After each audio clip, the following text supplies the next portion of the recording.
thanks for taking this important step and starting this video. I just wanted to jump in before you get into the actual education sessions to remind you that this is all about taking action.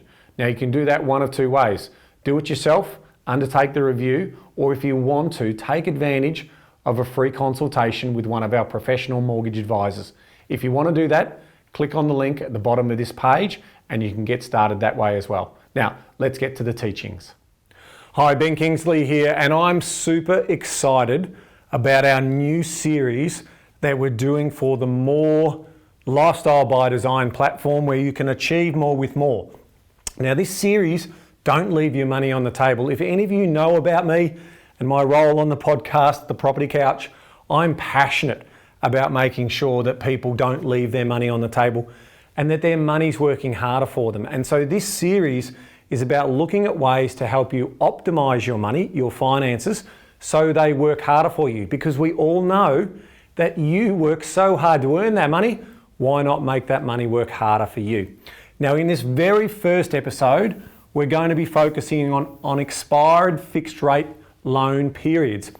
This is all the news, right? Fantastic for all of you people who have big credit, went and got fixed rate loans when you did, because you've won. You've done a great job in being able to get really cheap interest rates during that fixed period. But what would be a shame is what you do next.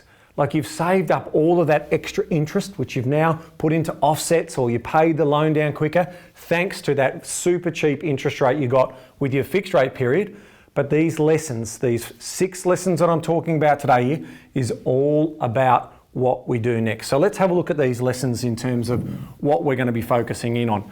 Lesson number 1, lenders do go on sale. So we'll talk more about that. Lesson number 2, fixed to variable rates not necessarily gives you the best deals. I'm really excited about talking about that one. Discount ranges can be misleading by lender to lender. Published rates are negotiable. In terms of complexity, it is real. It is getting harder and harder to compare different loans, and we'll learn more about that through this area. And then finally, point number 6, probably the biggest takeaway lesson here is new borrowers get better deals than existing borrowers. And I'll show you some proof around that as well. So let's get into it. It's an exciting series. I'm delighted to be able to be sharing this knowledge with you. So lesson number 1 is lenders do go on sale. Now, to understand this concept, you need to get behind the purpose of the bank. Now, the purpose of the bank is to obviously lend money out of which they make profits. So banks make their profits from interest and fees that they charge. And ultimately, they're making profits for their shareholders, their investors. Now, why would a bank go on sale? Well, it's really, really clear why they would. So let's take a look at why they would go on sale.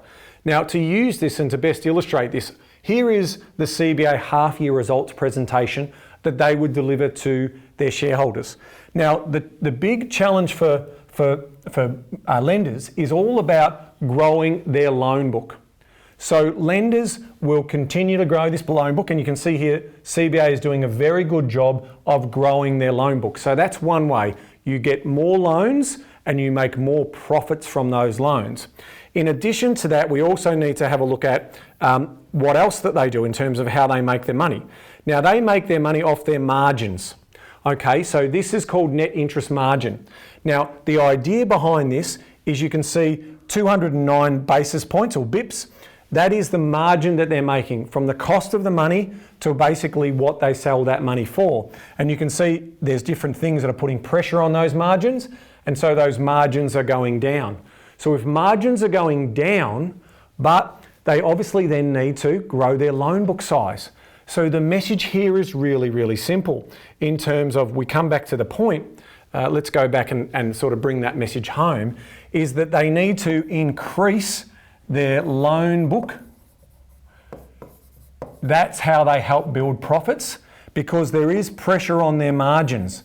Now, from our point of view, that's a good thing if there's pressure on their margins, because what's effectively happening is we're getting better deals. It means that those interest rates that they're going to be charging us are going to be cheaper. So that's why banks do go on sale. So if one big bank is losing market share, then they potentially go on sale and they offer all of those types of incentives such as cashbacks, but also very attractive rates for periods of time. So that's lesson number one in terms of lenders going on sale.